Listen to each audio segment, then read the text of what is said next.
آج ہم بات کریں گے سرفیسی پروسیڈنگز کے بارے میں۔ جب کوئی پرسن کوئی انسان کسی بینک سے لون لیتا ہے اور بینک اس بنیاد پہ اس کو لون واگزار کرتا ہے کہ اس کو کوئی سیکورٹی دینی پڑتی ہے بینک کے پاس، مثال کے مارگیج رکھنی پڑتی ہے، کوئی مال پراپرٹی رکھتا ہے، کوئی اور طرح کی سیکورٹی رکھتا ہے، اس صورت میں جو یہ بینک ہے اس کو ہم کہتے ہیں سیکیور کریڈیٹر۔ اب یہ ہوتا ہے کہ کبھی کبھی یہ بھی ہوتا ہے کہ جس نے جو بارور ہوتا ہے جب اس نے لون واگزار کیا ہوتا ہے تو یہ بینک کو پیسے واپس نہیں کرتا ہے اور بینک اس کو ایز اے ڈیفالٹر گردانتی ہے اور پھر اس کے خلاف ایک طرح کی پروسیڈنگ شروع کرتی ہے جن کو ہم کہتے ہیں سرفیسی پروسیڈنگس۔ اس میں ہوتا یہ ہے کہ ایز پر جو ہے سرفیسی ایکٹ وہ یہ کہتا ہے کہ آپ کو چاہے کہ بینک کو چاہے کہ جتنے بھی یہ مسئلے ہیں ان کو آربیٹریشن کے تھرو، کنسلیشن کے تھرو یہ ختم کرے۔ اب اگر یہ اس صورت میں ختم نہیں ہوئے تو اس صورت میں بینک کے پاس یہ پاور رہتا ہے کہ وہ سیکشن 32 کے انڈر اس کے خلاف ایک نوٹس اجرا کرتا ہے۔ پہلے اس کو اکاؤنٹ کو NPA کرا دیا، non performing asset. Non performing asset کا مطلب یہ ہوا کہ جو بھی اکاؤنٹ ہے اس نے لاسٹ 90 ڈیز، پچھلے 90 دنوں سے نہ اس نے جو بیسک اماؤنٹ ہے وہ نہیں، جو بینک سے پیسے لیے تھے واپس نہیں کر رہا ہے یا نہ ہی وہ انٹرسٹ واپس کر رہا ہے۔ اس صورت جب اس کے اکاؤنٹ کو NPA کرا دیا گیا ہو، نان پرفارمنگ ایسٹ، اس کے بعد بینک اس کے خلاف یہ کرتا ہے، کارروائی کرتا ہے کہ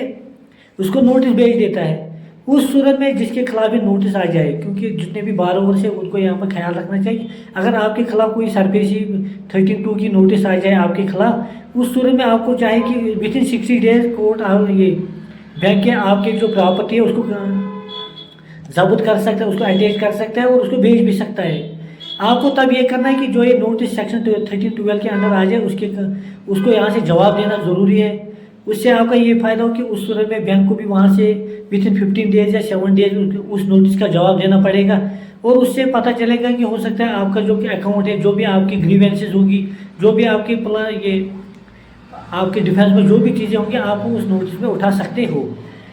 اب اگر بینک کے پاس یہ رہتا ہے کہ جب within 60 ڈیز کے اندر اگر آپ نے اس نوٹس کا جواب نہیں دیا، اس صورت میں بینک ڈائریکٹلی سیکشن 13(4) کے اندر آپ کو جو یہ پراپرٹی ہے اس کے وہ پوزیشن لے سکتا ہے۔ یہاں پہ پوزیشن جو ہوگا، جہاں پہ جو قبضہ ہوگا وہ سمبولک انداز میں ہوگا